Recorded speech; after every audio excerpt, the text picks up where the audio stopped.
तो मैं जो कदम सरकार ने और धर्मेंद्र प्रधान जी ने लिया उसका स्वागत करता हूं, सम्मान करता हूं और सभी देशवासियों को बधाई देता हूं कि ये एक लोकतंत्र की जीत है जो आज हमने देखा और इसे ऐसा ही आगे भी हम सुरक्षित रखें लोकतंत्र को भारत में।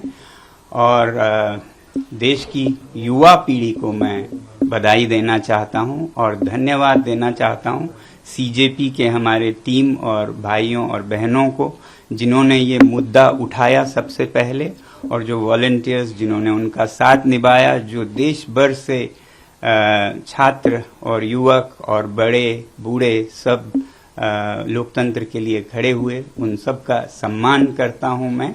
और सबसे बड़ी बात कि जिस तरह से उन्होंने शांति बनाए रखा जहां ये प्रदर्शन हो रहे थे, कुछ जगहों पे दुर्भाग्य है कि छुटपुट घटनाएं भी देखी।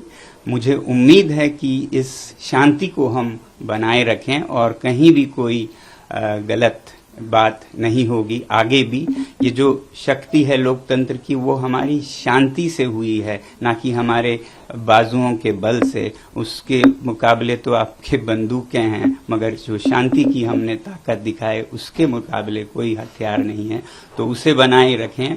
अब जब आप महसूस कर रहे हैं कि आपकी जीत हुई, तो विजय में विनम्रता सबसे बड़ी बात है, वही आपके चरित्र को प्रदर्शित करता है, परिभाषित करता है।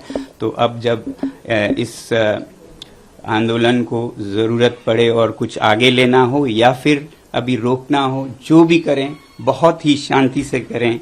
मैं ये उम्मीद करता हूं कि एक तरफ जब जवाबदेही हमें मिली इस बार की, तो अब सुधार पर काम करने की जरूरत है। केवल एक इस्तीफा से, रेजिग्नेशन से राष्ट्र नहीं बनता है।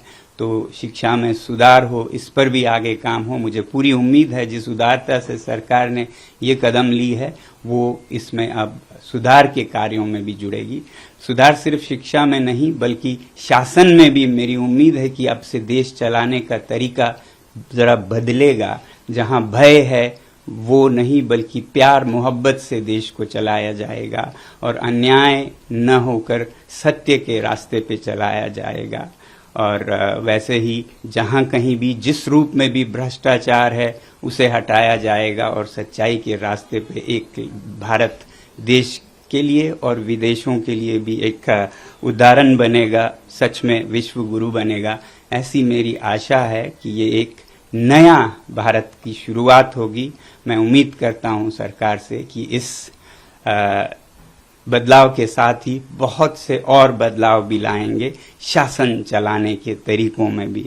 अब क्योंकि मैं लद्दाख से हूं और एक पर्यावरण कर्मी हूं, एनवायरमेंटलिस्ट हूं, तो मैं उम्मीद करूंगा सरकार के से कि जो लद्दाख के पहाड़ों को संरक्षित करने की, वहां के लोगों को लोकतंत्र देने की प्रक्रिया चली है, उसे भी बिल्कुल ईमानदारी से चलाया जाए। उसे कमजोर करने की कुछ कोशिशें हो रही हैं, वो सब छोड़कर जनता के साथ प्यार मोहब्बत से मिलकर हम सीमाओं को सुदृढ़ और शांत बनाएं, विकास के रास्ते पे लें। तो लद्दाख में बहुत ही ईमानदारी से लोगों के साथ ये प्रक्रिया जारी हो। बल्कि हमारे पड़ोसी राज्य जम्मू कश्मीर में भी, जहां भी लद्दाख में हो, जम्मू कश्मीर में हो, जो लोगों से वादे किए हैं स्टेटहुड के, लोकतंत्र की, वो वहां भी बहाल हो, ये हमारी उम्मीद है। ये तो मैं अपने हिसाब से कह रहा हूं क्योंकि मैं उस इलाके से आता हूं। तो बाकी देश में शिक्षा में खासकर सुधार हो, बदलाव हो। किसी भी बच्चे को, किसी भी अभिभावक को जो इन बच्चों को गुजरना पड़ा उसमें न गुजरना पड़े। मैं आभारी हूं पूरे देश का और युवा पीढ़ी का और सरकार का भी बहुत बहुत धन्यवाद।